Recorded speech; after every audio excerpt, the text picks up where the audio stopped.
A trembling young girl stood on the stage, her eyes darting across a crowd that saw her as nothing more than a transaction. Then, from the back, a poor farmer lifted his hand, placing the only money he had on her freedom. Nobody could have guessed that his act of sacrifice would lead to a miracle that changed both of their lives forever. The hammer struck the wooden block, and silence followed. A young girl, barely 19, stood trembling in front of strangers who weighed her worth with cruel eyes. Her dress was worn, her hands clutched tightly together, and her face bore the pale shadow of fear. In that crowd, some looked on with indifference, others with greed. Few cared about the life behind those frightened eyes. And then, breaking the tension, a rough, calloused hand rose. It belonged to Elias, a poor farmer known more for his patched boots and quiet dignity than for wealth. His voice was steady, though it carried the weight of a man with little to give. "I'll take her," he said. The crowd erupted in laughter, a poor man daring to bid. He barely had enough coins to feed himself, let alone take responsibility for another. Yet Elias did not flinch. He pressed a small leather pouch into the auctioneer's hand, the sum of his savings earned through years of sweat and back-breaking work. The gavel fell again, and just like that, the girl, whose name was Anna, belonged not to a stranger of greed, but to a man who offered his last coin for reasons no one could understand. Elias led her away from the jeering crowd, his steps steady, his silence stronger than any defense. The road home was long, lined with autumn leaves crunching underfoot. Anna glanced at him nervously, her voice breaking the quiet. "Why would you spend everything on me?" Elias did not answer right away. He looked ahead at the horizon painted in the deep orange of dusk. Finally, he spoke. "No one should be treated as less than human. Not while I still draw breath." Elias's life had always been one of sacrifice. Years before, he had worn a uniform, fought in distant lands, and returned with scars no one could see. His comrades never made it home, and the memory of their laughter haunted his nights. When the war ended, so did his dreams. He had lost his family farm to debt, his wife to illness, and his only child to a winter fever.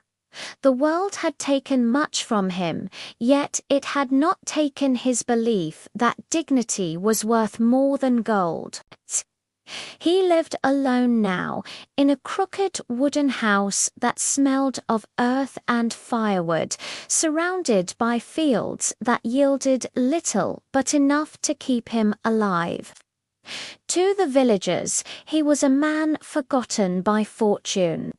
To Anna, walking beside him, he was a puzzle. A man poor in wealth, yet rich in something she couldn't yet name. When they arrived, Anna expected demands, orders, perhaps cruelty.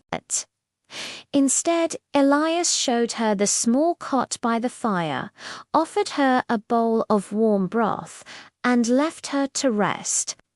He asked for nothing. That night, Anna wept quietly, her tears mixing with gratitude and confusion. For the first time in months, she felt safe. Days turned into weeks. Anna worked alongside Elias, helping in the fields, feeding the chickens, and mending clothes. She discovered that beneath his rough exterior lay kindness woven into every gesture. He would rise before dawn, not for himself, but to leave bread on her table. He would take the heavier tools so her hands would not blister. And when the nights grew cold, he would quietly place more wood by her fire, though his own room remained chilled. The villagers whispered. They mocked Elias for buying himself a servant, never seeing the truth. But Anna saw it. Slowly, the fear in her eyes gave way to trust, and trust blossomed into something greater: hope.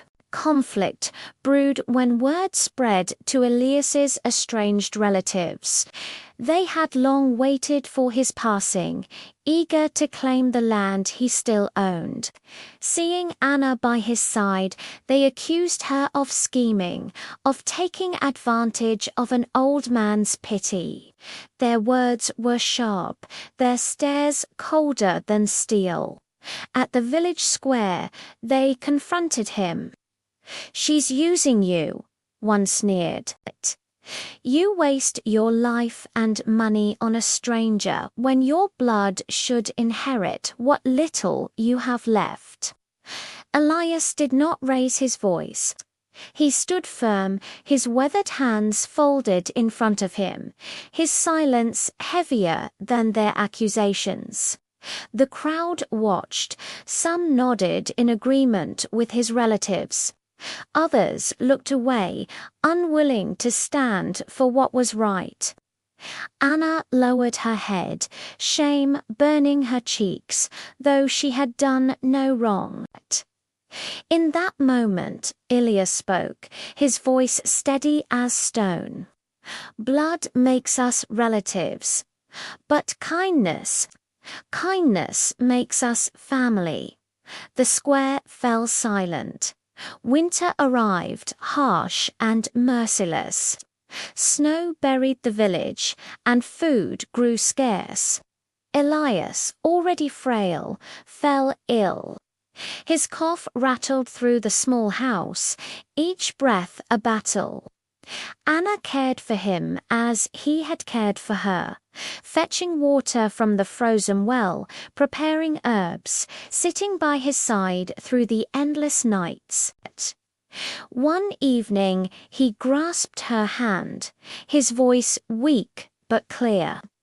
"If I leave this world tomorrow, know this: I never saved you at that auction.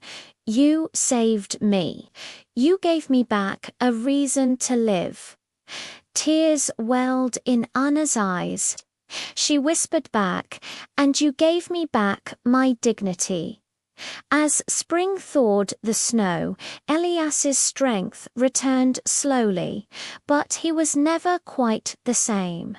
Yet something miraculous had happened. The village, once indifferent, had watched Anna's devotion. They saw her walking through blizzards to find medicine, carrying loads twice her size to keep him fed. The same villagers who once mocked Elias now came quietly to their door with firewood, bread, and help. The farmer who had been seen as a fool was no longer ridiculed. The girl who had been treated as property was now regarded with respect. Together, Elias and Anna had changed not just each other, but an entire village. Years later, when Elias finally closed his eyes for the last time, he left behind no gold, no riches, only a simple will that declared Anna his true heir. His relatives raged, but the village stood with her. They had seen the truth with their own eyes. Anna continued the farm, turning it into a place where others in need could find shelter and work. She carried forward Elias's quiet legacy, not of wealth, but of compassion. And when people asked her how a poor farmer had changed her life, She would smile and say, "He once told me, blood makes us relatives, but kindness makes us family. That is the only inheritance that matters." The story of Elias and Anna reminds us that true wealth is not counted in coins, but in compassion.